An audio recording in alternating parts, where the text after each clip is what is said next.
1971 में एक American airline के जहाज को टेक ऑफ किए अभी चंद मिनट ही गुजरे थे कि सबसे पीछे वाली सीट पे बैठे एक पैसेंजर ने एयर होस्टेस को अपने पास बुलाया और हंसते हुए एक चिट्ठी उसको थमा दी। उस चिट्ठी में सिर्फ चंद अल्फाज लिखे थे जिसने पूरे अमेरिका में हलचल मचा कर रख दी। वो पैसेंजर कौन था और FBI आज तक उसको जिंदा या मुर्दा क्यों नहीं ढूंढ पाई।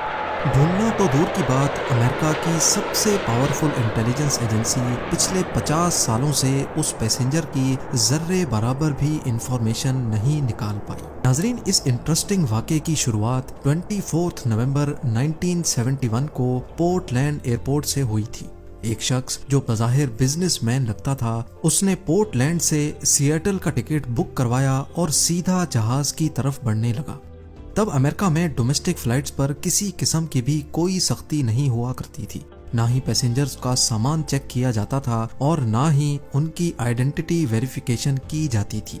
ये नॉर्थ वेस्ट ओरिएंट एयरलाइन का जहाज बोइंग 727 था, जिसको सिर्फ 45 मिनटों में पोर्टलैंड से सिएटल तक पहुंचना था। सनग्लासेस लगाए एक ब्रीफकेस के साथ डैन कूपर नामी ये पैसेंजर इस जहाज में सवार हुआ और अपनी पसंद की सीट पर जाकर बैठ गया, जो जहाज की सबसे आखिरी सीट थी। उसने अपने लिए एक ड्रिंक ऑर्डर की और साथ ही सिगरेट भी जला ली। यहाँ तक सब कुछ नॉर्मल चल रहा था, क्योंकि फ्लाइट में स्मोकिंग करना भी 70s में अलाउड था। ठीक 2:58 पर फ्लाइट टेक ऑफ हो गई। टेक ऑफ होते ही डैन कूपर पीछे मुड़ा और पास में बैठी एयर होस्टेस को हंसते हुए एक एनवलप थमा दिया। एयर होस्टेस, जिसका नाम फ्लोरेंस शॉफनर था, उसने जब वो चिट्ठी पढ़ी तो जैसे उसके पैरों तले जमीन ही खिसक गई। Miss, I have a bomb here and I would like you to sit by me. मेरे पास बॉम्ब है और मैं चाहता हूँ कि आप मेरे बराबर में आकर बैठ जाएं। फ्लोरेंस शॉफनर जब डैन कूपर के बराबर में आकर बैठी तो उसने अपना ब्रीफ केस खोला, जिसमें डायनामाइट की 8 स्टिक्स और एक डेटोनेटर भी मौजूद था। इन शॉर्ट, जहाज हाई जैक हो चुका था और डैन कूपर की टोटल 3 डिमांड्स थी। उसको 5 बजे से पहले पहले $2 लाख कैश, 2 पैराशूट के पेयर्स और सिएटल एयरपोर्ट पर एक रीफ्यूलिंग ट्रक रेडी चाहिए था। अपनी डिमांड्स के आखिर में उसने फ्लोरेंस शॉफनर को इनडायरेक्टली ये भी बोला कि अगर कोई गलती हुई तो मैं बॉम्ब फाड़ दूंगा। डैन कूपर के अलावा इस जहाज में 35 पैसेंजर्स थे, जिनको पीछे जहाज में होने वाले इस वाक़े का बिल्कुल भी इल्म नहीं था। फ्लोरेंस शॉफनर डैन कूपर की डिमांड्स लेकर कॉकपिट में गई और कैप्टन को सारा माजरा सुना दिया।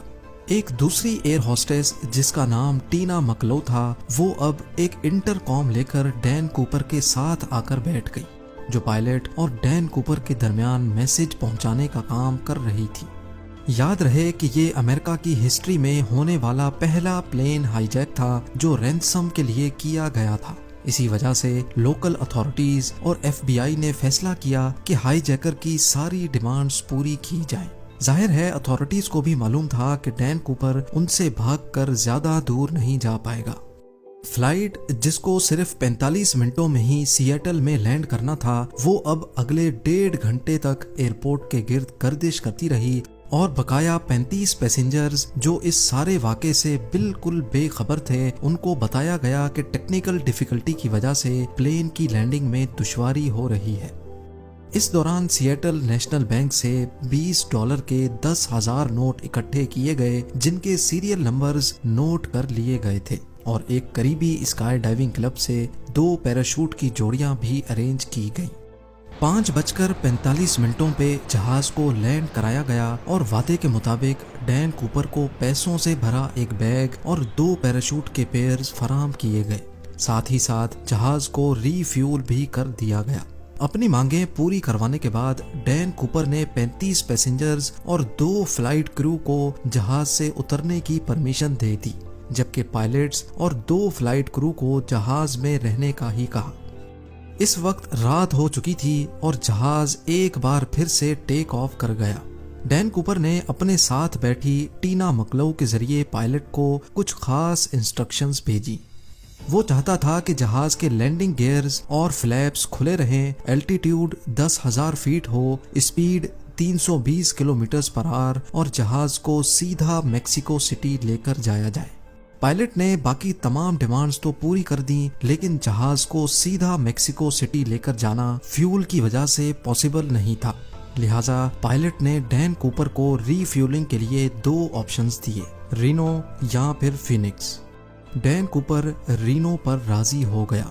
दूसरी तरफ लोकल और फेडरल अथॉरिटीज भी अपना काम कर रही थी। 2 फाइटर जेट्स को जहाज के पीछे रवाना किया गया, लेकिन वो इतनी स्लो स्पीड मेंटेन नहीं कर पा रहे थे। इसी वजह से उन्होंने जहाज के गिर्द चक्कर लगाना शुरू कर दिया।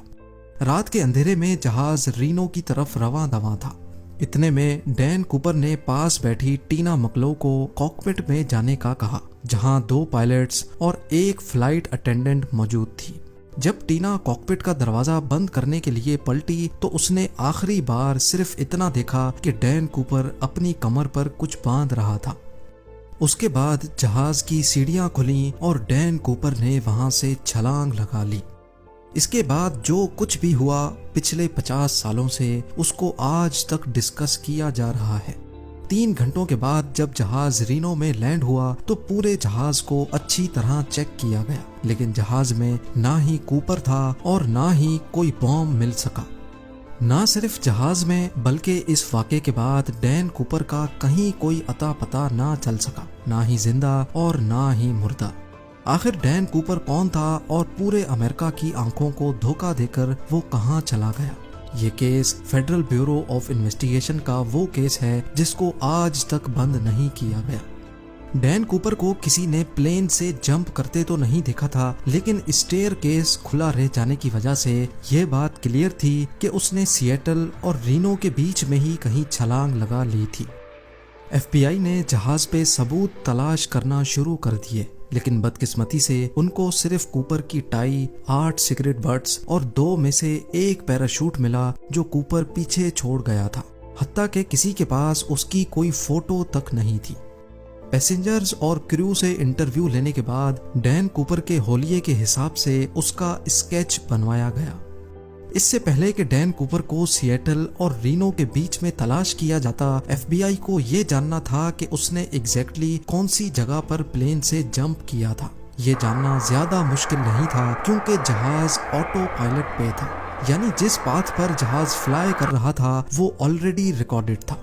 जहाज की स्पीड और एल्टीट्यूड तो पहले से मालूम था ही, साथ साथ फ्लाइट रिकॉर्डर की मदद से मालूम पड़ा कि जहाज का स्टेयर केस 8:10 पे खुला था। इन तमाम इंफॉर्मेशन की बेसिस पे डैन कूपर की ड्रॉप लोकेशन का अंदाजा लगाकर एक सर्च एरिया डिफाइन किया गया। ये 45 स्क्वायर किलोमीटर का एरिया घने जंगलात और पहाड़ों से घिरा हुआ है। एरियल टीम और लैंड सर्च टीम ने इस पूरे एरिया का चप्पा चप्पा छान लिया, लेकिन ना कूपर का कोई नामो निशान मिला और ना ही कोई ब्रीफ केस मिला या फिर पैसे। हत्ता के इस पूरे एरिया में इतनी शदीद सर्दी थी कि सबको यही लगा कि डैन कूपर मर गया होगा, लेकिन उसके बाद जो हुआ वो FBI के वहमो गुमान में भी नहीं था। अमेरिकन हिस्ट्री में पहली बार FBI ने इस केस के लिए पब्लिक से हेल्प लेना शुरू कर दी। डैन कूपर का स्केच और $2 लाख के सीरियल नंबर भी अखबारों में शाया किए गए और डैन कूपर के बारे में कोई भी इंफॉर्मेशन देने पर इनाम देने का वादा भी किया गया। उनका ख्याल था कि कूपर अगर जिंदा होगा तो वो पैसे कहीं ना कहीं जरूर खर्च करेगा, लेकिन हैरत अंगेज तौर पे उस सीरियल नंबर का एक भी नोट कभी भी कहीं भी दोबारा जाहिर नहीं हुआ। लेकिन मामला अभी खत्म नहीं हुआ था। करीब 9 सालों के बाद यानी 1980 में एक वाकया हुआ। सदर्न वॉशिंगटन में कोलंबियन रिवर के किनारे एक बीच है जिसको टीना बार कहा जाता है। यहाँ एक बच्चा अपने पेरेंट्स के साथ खेल रहा था जब उसको रिवर के किनारे नोटों की 3 गड्डियाँ मिली। ये $20 के नोटों की घड़ियां थीं जो टोटल $5,800 बनते थे। बच्चे के पेरेंट्स ये पैसे लेकर FBI के पास गए। खुशकिस्मती से इनके सीरियल नंबर उन नोटों से मैच कर गए जो डैन कूपर लेकर गया था। डैन कूपर हाईजैकिंग केस में 9 सालों के बाद ये पहली प्रोग्रेस थी, लेकिन बजाय केस को सॉल्व करने के इस वाक़े ने केस को मजीद उलझा कर रख दिया। क्योंकि ये पैसे ड्रॉप लोकेशन से करीब 27 किलोमीटर दूर पाए गए थे। पहले ये समझा गया कि ड्रॉप जोन में वाक़े लुइस रिवर में ये पैसे डैन कूपर से ही गिरे होंगे और वहां से बहते हुए कोलंबियन रिवर तक आए होंगे। लेकिन बाद में नोटिस किया गया कि कोलंबियन रिवर तो ऑपोजिट डायरेक्शन में फ्लो करती है, यानी ये पैसे लुइस रिवर से बहकर टीना बार बीच तक किसी भी सूरत नहीं पहुंच सकते। FBI के लिए ये मामला तो सुलझने के बजाय उलझता ही जा रहा था।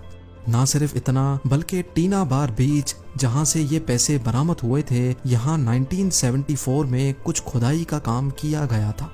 हाईजैकिंग के 3 सालों के बाद टीना बार बीच के किनारे एक्स्ट्रा रेत डाली गई थी और मिलने वाले पैसे इस रेत के अंदर पाए गए थे। इस नई इन्फॉर्मेशन से तो ये जाहिर होता है कि डैन कूपर या फिर उसके किसी साथी ने जानबूझकर केस को उलझाने के लिए 3 सालों के बाद टीना बार बीच पर आकर ये पैसे दफनाए थे। इस केस को लेकर FBI ने कूपर जैसे दिखने वाले लोगों से इन्वेस्टिगेशन की, लेकिन कोई खातिर खास सुराग ना मिल सका। कई थ्योरीज ये भी कहती हैं कि कूपर शायद कोई ट्रेंड मिलिट्री कमांडो था, क्योंकि जो पैराशूट वो अपने साथ लेकर गया था वो एक मिलिट्री पैराशूट था और उसको ऑपरेट करना उस पैराशूट से ज्यादा मुश्किल था जो वो प्लेन में ही छोड़कर गया था। 1980 में $5,800 कैश मिलने के अलावा बकाया 9,710 नोट दोबारा कभी नहीं मिल पाए। एविडेंस के तौर पे FBI के पास डैन कूपर के इस स्केच के अलावा सिर्फ ये टिकट है जिसमें उसने खुद अपना नाम लिखा था और ये टाई जिस पर क्लिप लेफ्ट साइड पे लगी थी, जिससे ये जाहिर होता है कि डैन कूपर लेफ्ट हैंडेड था। इस केस ने FBI को पिछले 50 सालों से सवालों में उलझा कर रखा है। आज भी FBI की वेबसाइट पर इस केस की तमाम डिटेल्स मौजूद हैं और इस केस की फाइल आज भी खुली हुई है।